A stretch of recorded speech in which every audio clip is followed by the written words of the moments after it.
Winner of the 2012 Hudson Private and Corporate Sector Award is Cynthia Whelan. Wow, thanks very much. I have to say, Caroline, you're a very tough act to follow. I'm tempted to ask how many of the women in the audience dreamt of being a ballerina to get you to stand up, but I won't do that.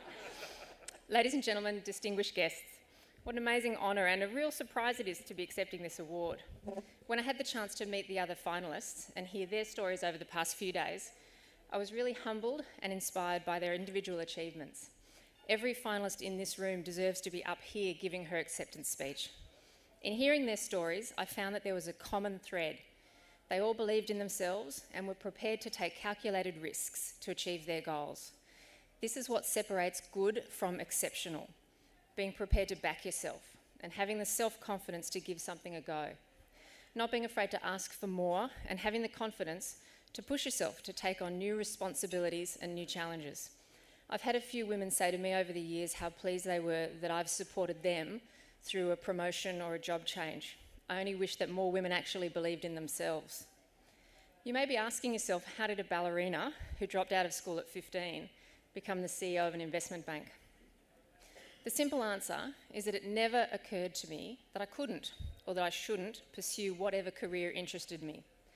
Tenacity and resilience are the hallmarks of my success. The business of global investment banking is a complex art form and involves partnership, sheer hard work, and flawless execution. Sounds a lot like Swan Lake to me.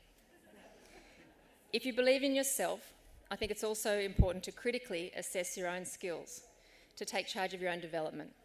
Invest in yourself and prioritise your career growth. Don't expect or wait for someone else to do this for you. I've just returned from an intensive week at Oxford University on their strategic leadership course.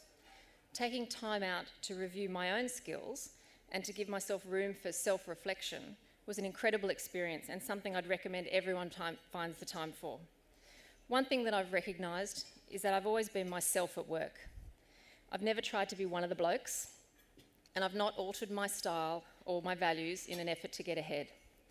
You need to be true to yourself, and you need to find role models who represent the values that are important to you. I was really fortunate to start my career with a wonderful woman as my first boss. My career was definitely shaped by having such a role model early on, and I'd like to challenge all employers to seek out female role models at all levels to help attract, retain, and promote women. Seeing someone else having a family and continuing a successful executive career is the most effective way of demystifying the concept of having it all for working women.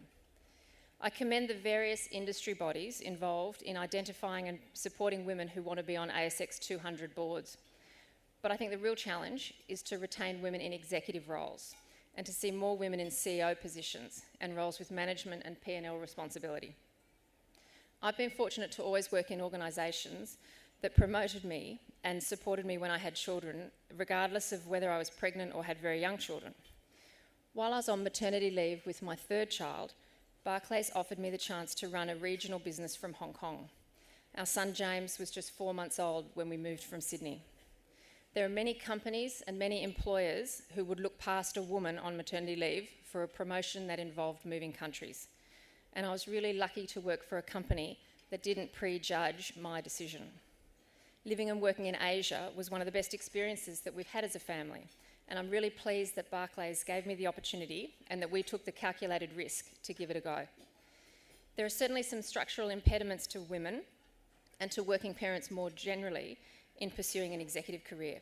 I've talked before about the importance of support networks at home to help women fulfil their potential at work.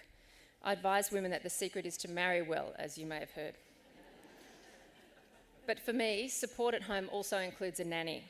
Without professional in-home childcare, I wouldn't have been able to progress my career as I have.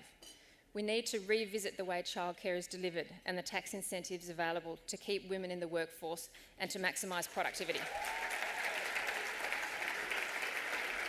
Thank you. I'm also passionate about philanthropy, particularly in areas helping less fortunate women and girls. While I love helping young, educated and ambitious women forge their careers in corporate Australia, I'm equally inspired by the story of young women from marginalised areas in Sydney who who are struggling to complete their schooling or to find any paid employment. The courage and the determination of those women and girls is truly inspirational. So finally, please let me say thank you to my wonderful husband and family and my colleagues at Barclays for your endless support. And thanks again to Telstra, to Hudson, and all the supporters of these awards. And congratulations again to all the finalists here tonight on your amazing achievements. Thank you.